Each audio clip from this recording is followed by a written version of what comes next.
Pada suatu siang di sebuah rumah mewah, tinggallah sebuah keluarga yang berisikan 4 orang, yaitu Pak Berlin sebagai kepala keluarga, Bu Mita sebagai ibu dan kedua anak perempuan mereka yang bernama Vio sebagai anak sulung dan Devita sebagai anak bungsu.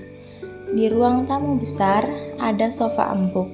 Vio rebahan sambil main HP, sedangkan Devita membaca buku. Ayah datang dengan muka seriusnya.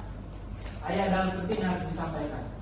Apalagi ya, mau bilang kalau harga saham naik, aku udah capek naik angka. Bukan itu nak, perusahaan ayah bangkrut. Hah? Bangkrut? Iya nak, suami saya gagal. Uang itu udah habis semua. Mobil kita udah jual, dan rumah ini semua kehilangan. Gak mungkin, aku baru aja beli skincare yang kayak yang harganya sejuta. Masa lu pakai sabun batangan?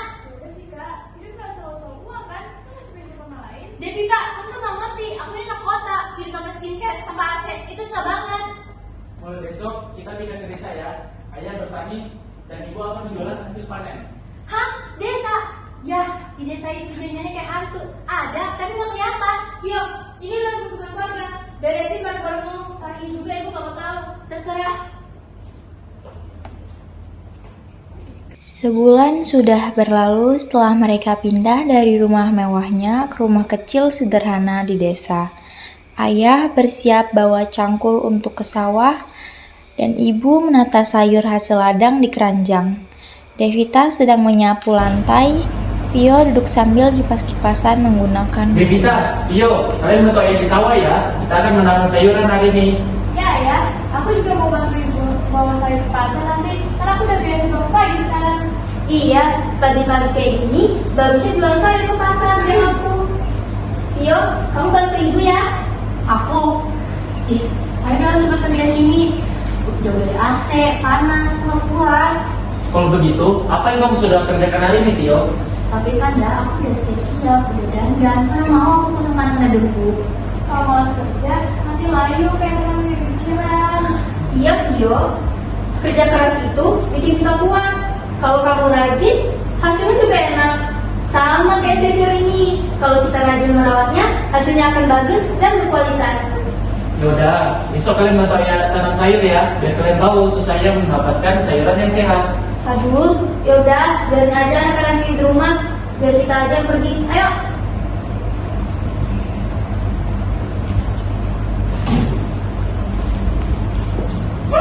Vio, hai Vio. Ya Allah, aku baru ketemu kamu. Aku dengar kamu sekarang tinggal di desa ya. Wow banget, simple life ya kamu. Simple life apaan? Tinggal di desa itu kayak hidup horor, jauh dari mall, jauh dari wifi. Dan sekarang aku butuh banget banyak uang. Ya udah, kalau mau cepat sih. Kan orang tua masih uang punya simpanan kecil tuh di rumah. Ambil dikit aja, nggak bakal ketahuan kok. Emang benar nggak bakal ketahuan? Ya pindah-pindah dikit lah Vio, anggap aja itu kunjungan keluarga. Kayaknya ini kamu bagus deh ya. Iya. Kak, kayak gitu sih. Di malam yang sunyi, di saat orang tua Vio dan Devita pergi untuk ke pasar malam menjual hasil panen mereka, Vio masuk ke kamar orang tuanya itu diam-diam sambil mencari dengan teliti. Saat ia melihat uang simpanan orang tuanya, ia tanpa pikir panjang langsung mengambil uang tersebut. Mana ya uangnya sama ibu? Coba deh. Oh. Oke, tenang Vio. Tinggal ambil dikit. Selesai. Kak, tuh kayak ibu kan? Devita, kamu bikin jantungan aja. Emang ngapain nyuri sih? Ini tuh bukan nyuri, ini cuma minjem. Balikin. Ya udah, aku belum pernah lihat. Tapi hati-hati ya kak, karena tuh cepat datangnya.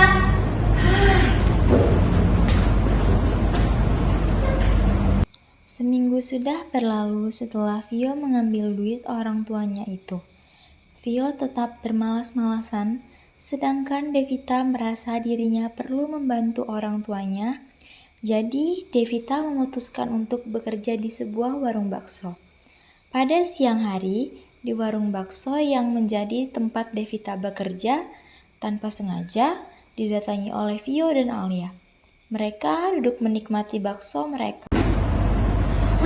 Ya, maksudnya enak banget. Udah lama makan kayak gini. Ya, makanya jangan lupa bayar, biar jangan cuma ngutang terus. Santai. Masa ya? Lupa bawa uang. Kamu siapa sih ya? Mungkin aja nggak banyak kok. Jadi enakan.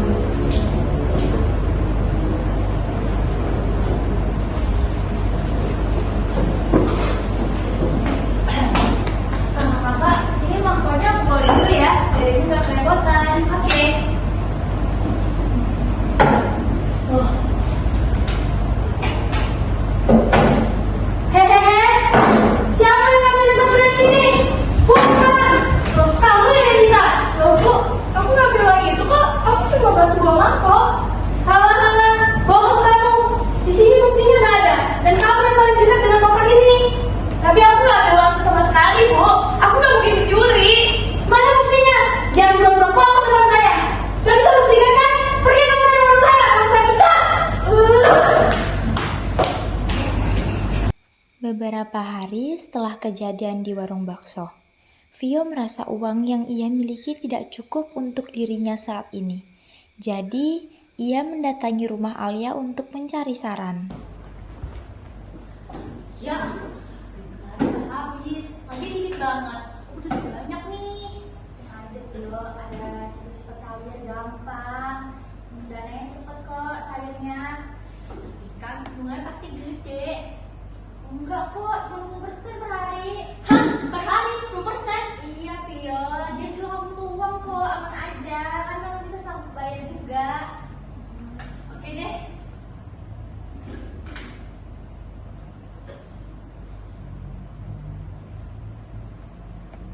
Setelah Vio meminjam uang sebanyak 50 juta, ia menghabiskannya untuk berfoya-foya. Tetapi, ia juga menyelipkan beberapa uang untuk orang tuanya, dengan niat agar orang tuanya tidak kesusahan. Sebulan setelahnya, di saat Vio dan Devita sedang duduk di teras rumah, datanglah rentenir yang bernama Bu Tutu untuk menagih uang pinjaman Vio itu. Lihat kakak bagus kan? Sih mau juga. Boleh, nanti kakak bayarin deh. Dari mana? Ada lah. Hei, yuk, mana mau 50 juta yang kamu jual? Kembalikan sekarang. Butuh, tuh. Sabar ya. Nanti aku kembaliin. Aku juga lagi nyari kok. Sabar ya. Hei, apa kamu lakukan di sini? Pergi kau dari sini. Ini rumah kami. Vio, kamu minjem duit cuma 50 juta. Kamu yang bayar ibu. Kurang ajar kamu. Kalau nggak bayar sekarang, aku bakal datang lagi nanti. Ingat, aku nggak main-main.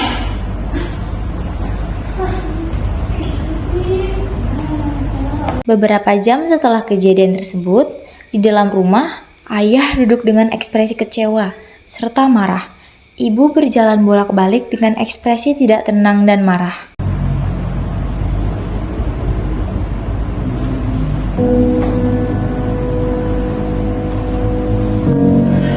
Yo, kamu tahu gak sih apa yang kamu perbuat? Kamu pikir dengan meminjam duit, mengambil duit orang tua, dan lari dari tanggung jawab akan menyelesaikan semua masalah? Enggak, Vio. Kamu ini bikin keluarga ini kecewa dan malu. Vio, orang tua itu bukan aja yang bisa jalan suka hati. Kau tuh anak harusnya belajar bertanggung jawab, bukan malah Tapi aku juga capek ya. Aku rasakan semua itu gak ngerti sama aku. Kayak cuma minta aku nurut tanpa gak ngerasain apa yang aku rasain. Kayak itu semua gak peduli sama aku. Bukannya kami gak peduli, nak. Justru karena kami peduli, kami mau kamu bekerja keras dan jujur. Bukan cuma minta dimanja terus. Tapi aku juga di desa itu gak mudah, semua berubah. Aku takut kalau aku gagal dan membuat aku kecewa. Nah, hidup memang berat, tapi kamu harus juga tahu belajar dari kesalahanmu sendiri. Vio, kamu harus banyak jujur sama diri sendiri dan orang lain. Saling percaya itu pada sekeluarga. Kalau kamu mulai semuanya dengan kebohongan dan kecurangan, akan susah untuk dilakukan lagi, nak. Iya ya, ibu. Aku ngaku, aku salah. Aku nyesel, aku mau berubah. Itulah mau yang lain berkata. Kesalahan itu aja. Yang penting kamu belajar dan berubah menjadi lebih baik. kita mulai keluarga yang bareng-bareng ya. Dengan cinta, kasih sayang, dan kejujuran. Kita jalani bareng-bareng lagi ya. Iya ya, Ibu. Aku janji bakal belajar. Oh nggak mau nyanyiin kasih sayang ayah sama ibu lagi. Setelah kejadian menegangkan tersebut, Vio mulai berubah. Vio jadi sering membantu ayah dan ibu bersama dengan Devita. Sekarang, ikatan keluarga mereka semakin erat. Pada malam hari, di dapur saat mereka telah menyelesaikan makan malam, ayah mengungkapkan sebuah rahasia besarnya. Ayah tidak benar-benar bangkrut. Hah? Maksud ayah? Iya nak, kami sengaja pura-pura bangkrut untuk menguji kalian semua. Kami hanya ingin kalian belajar untuk menjadi pribadi dan tumbuh lebih kuat. Kami ingin kalian belajar dan tumbuh untuk menjadi lebih baik. Iya, bukan cuma tentang uang, tapi juga tentang sikap dan karakter. Agar kalian tahu bagaimana cara mengatasi masalah-masalah seperti ini. Jadi selama ini cuma ujian. Untuk tumbuh menjadi pribadi yang kuat dan dewasa. Kami sayang banget sama kalian. Makanya kami buat ujian ini bukan untuk menghukum, tapi untuk membimbing kalian. Aku paham sekarang. Ini adalah pelajaran hidup yang paling berharga. Terima kasih ayah, ibu. Dari semua ini, aku jadi baik belajar. Setelah kejadian itu, keluarga Berlin memutuskan untuk pindah kembali ke kota untuk melanjutkan pekerjaan di perusahaan dan sekolah anak-anak mereka. Pada pagi, di ruang keluarga, Wah, iya, kamu kelihatan sibuk banget ya sekarang. Iya nih Bu, aku lagi ngabisin cicilan aku. Aku mau nunjukin kalau bisa aku sukses tanpa curang. Ayah bangga banget sama kamu, nak. Dan aku bentar lagi berangkat ke Cina. Wah, bener hebat nih. Jangan lupa ya, dapat tiap hari. Siap, pakai yang sekarang udah dicat dan gak lama lagi.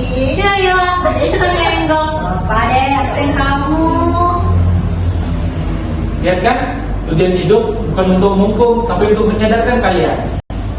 Yang penting tetap rendah hati, jujur, dan saling sayang.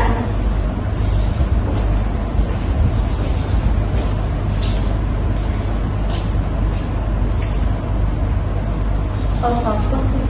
Lucu banget.